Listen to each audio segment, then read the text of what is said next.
सनातन सभ्यता के अनुसार सनातन धर्म क्या कहता है, हमारी मानवीय परंपरा कैसी होनी चाहिए, उसमें क्या क्या अनिवार्यता चाहिए। तो भगवान श्री कृष्ण ये लीलाएं जो कर रहे हैं ना, ये मानव को सिखाने के लिए ही कर रहे हैं। शास्त्रों में अगर हम वेद में जाएं तो वेद में तो गौ माता को और अन्न को ही धन माना गया है।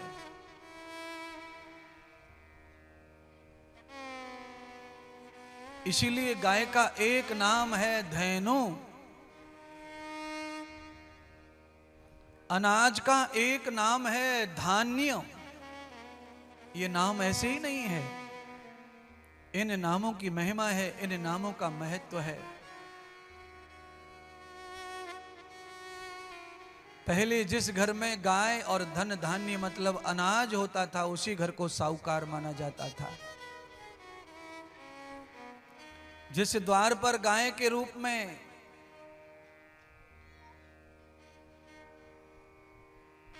अनाज के रूप में सेवाएं नहीं थी, वो घर अच्छा नहीं माना जाता था। इसलिए जहां तक भी गांव बसे हैं, जहां तक भी उम्मीदें हैं और जहां तक भी मौका है, उन सबको चाहिए कि वो अपने दरवाजे पर गौ धन जरूर रखें।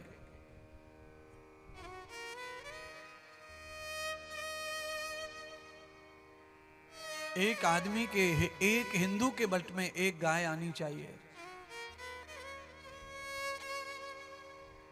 उसके बड़े फल मिलेंगे, बड़े परिणाम अच्छे आएंगे। एक तो जहर खाने से बच जाओगे आप, घर का खाद होगा तो ये यूरिया, डीएपी, सल्फेट, जिंक जो जहर बन करके सब्जी भाजी पर उड़ेली जाती है, उससे बचोगे। एक भी सब्जी ऐसी नहीं है जो बिना दवा के पैदा हो जाए। आदत पड़ गई है सब्जियों को भी।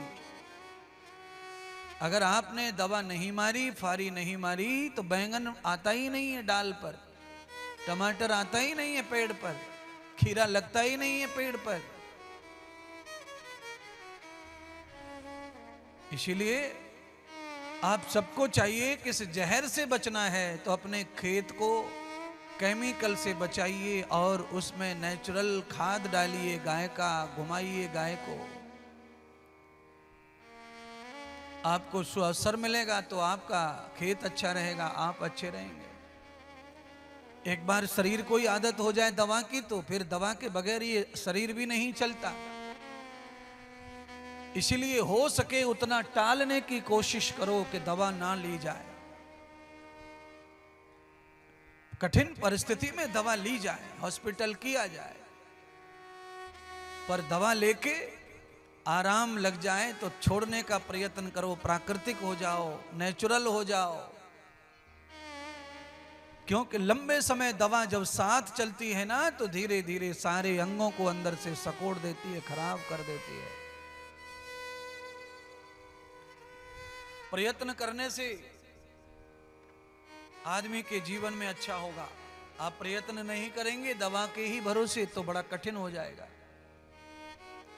आदि एक गोली की भी आदत पड़ गई शरीर को, तो उसके बगैर शरीर को रहना कठिन हो जाता है। खेत को आदत पड़ गई तो कठिन हो जाता है, बीज बियाने को आदत पड़ गई तो कठिन हो जाता है।